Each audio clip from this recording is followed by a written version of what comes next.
में धारा 144 लागू, बांद्रा वर्ली सी लिंक पर वाहनों की आवाजाही को रोक दिया गया। ममता की पीएम मोदी से गुहार, प्रवासी मजदूरों के खाते में डाले 10,000 रुपए। शाहीन बाग में फिर से धरना शुरू करने की तैयारी, मचा हड़कंप, मौके पर भारी संख्या में पुलिस बल पहुंची।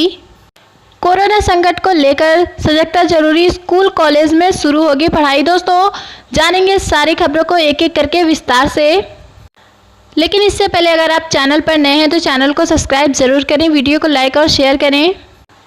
दोस्तों एक बहुत ही बड़ी खबर निकल के सामने आ रही है। चक्रवात निसर्ग महाराष्ट्र से टकरा गया है। लैंडफॉल की प्रक्रिया अगले 3 घंटे में पूरी भी हो जाएगी। मौसम विभाग ने इसकी जानकारी दी है। इस दौरान हवा की गति 100 से 120 किलोमीटर प्रति घंटा होगी। चक्रवात अगले 3 घंटों में धीरे धीरे मुंबई से ठाणे पहुंच जाएगी। मुंबई के इस तूफान से कई लोगों की जान भी जा चुकी है, कई लोगों के मकान भी गिर चुके हैं। दोस्तों सबसे ज्यादा इसका असर मुंबई, ठाणे और रायगढ़ में देखने को मिले। इसी बीच चक्रवात निसर्ग के मद्देनजर गोवा के मीरामार बीच में हवाओं ने तेज ज्वार में दस्तक भी दे दी है। बढ़ते हैं दूसरी खबर की ओर।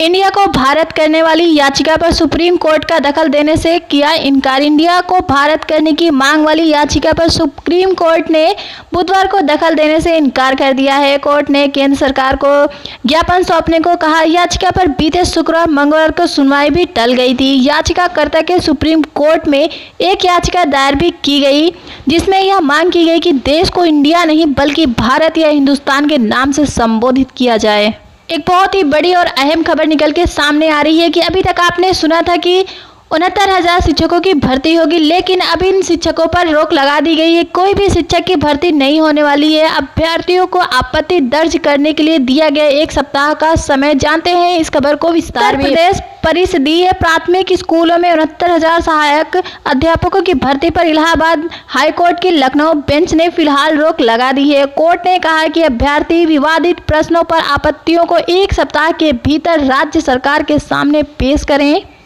और सरकार इन आपत्तियों की यूजीसी से निस्तारण करवाएगी। बढ़ते हैं दूसरी खबर की ओर। बीजेपी विधायक ने सोनू सूद से मांगी मदद तो भड़की अलका लांबा, बोली शर्म करो।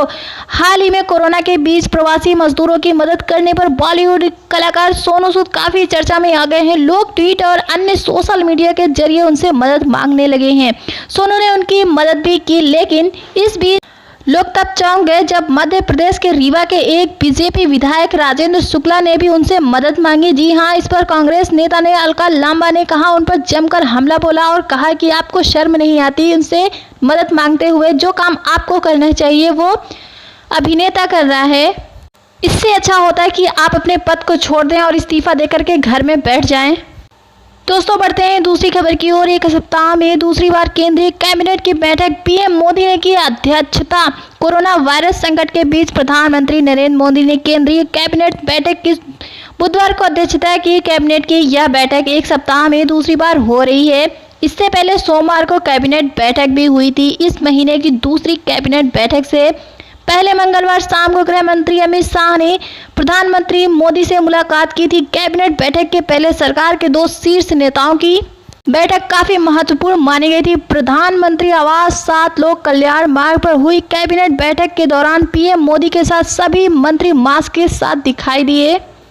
बढ़ते हैं अगली खबर की ओर। सीमा विवाद लद्दाख में भारत चीन की सैन्य स्तर की बातचीत 6 जून एक बैठक चुकी है बेनतीजा। पूर्वी लद्दाख में जारी गतिरोध को हल करने के लिए भारत और चीन के सैन्य प्रतिनिधियों के बीच वार्ता मंगलवार को बेनतीज रही। सूत्रों के मुताबिक अगली बैठक 6 जून को होगी। सरकारी सूत्रों ने यह जानकारी दी। सूत्रों ने बताया कि मेजर जनरल रैंक अफसरों के बीच डिवीजन कमांडर स्तरीय वार्ता मंगलवार दोपहर हुई, लेकिन इससे पहले कोई नतीजा निकल नहीं सका। एक बहुत ही बड़ी खबर निकल के सामने आ रही है। दिल्ली का बॉर्डर दोबारा खोलने को लेकर आप सरकार को मिले 4.5 लाख सुझाव। उन्होंने कहा कि दिल्ली सरकार को उत्तर प्रदेश और हरियाणा से लगी सीमाएं दोबारा खोलने को लेकर अब तक लोगों ने उनको 4.5 लाख से अधिक सुझाव मिल चुके हैं। मुख्यमंत्री अरविंद केजरीवाल ने सोमवार को घोषणा की थी कि राजधानी दिल्ली में कोरोना वायरस संक्रमण के बढ़ते मामलों के बीच दिल्ली की सीमाएं 1 सप्ताह तक बंद रहेंगी। मुख्यमंत्री ने उसके बाद सीमाएं खोलने को लेकर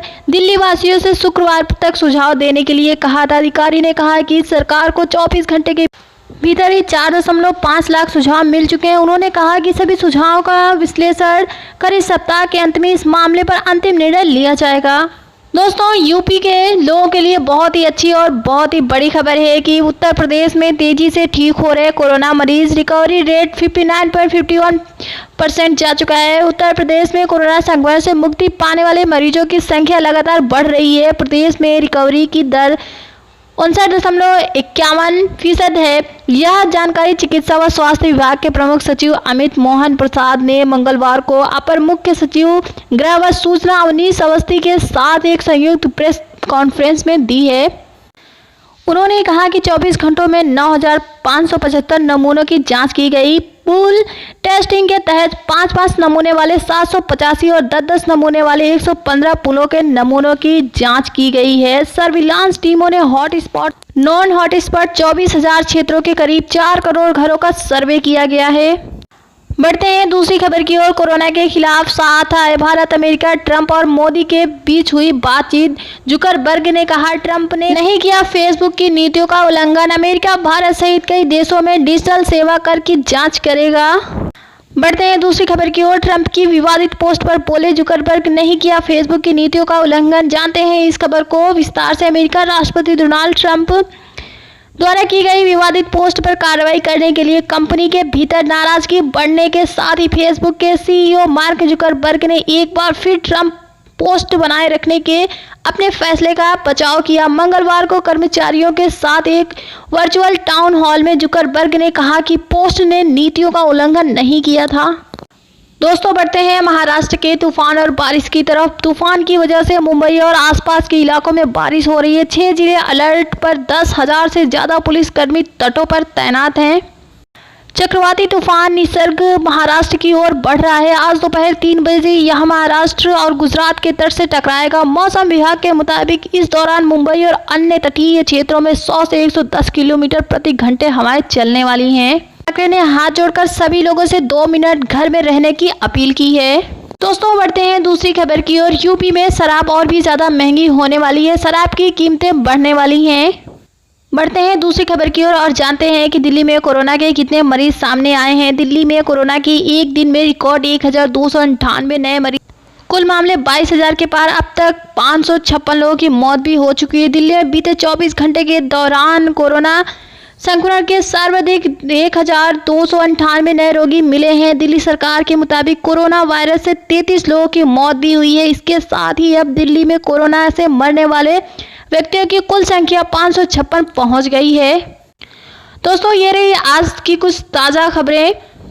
दोस्तों, अगर आप भी चाहते हैं कि इस दुनिया से, हमारे हिंदुस्तान से कोरोना के मरीज सारे ठीक हो जाएं और कोरोना वायरस हमेशा के लिए ख़त्म हो जाए, तो इस वीडियो को ज़्यादा से ज़्यादा शेयर करें और न्यूज़ के अपडेट्स के लिए चैनल से जुड़े रहें। चैनल को सब्सक्राइब करें, बेल आइकन को ज़रूर दबाएं और वीडियो को ज़्यादा से ज़्यादा शेयर करें। Thanks for watching.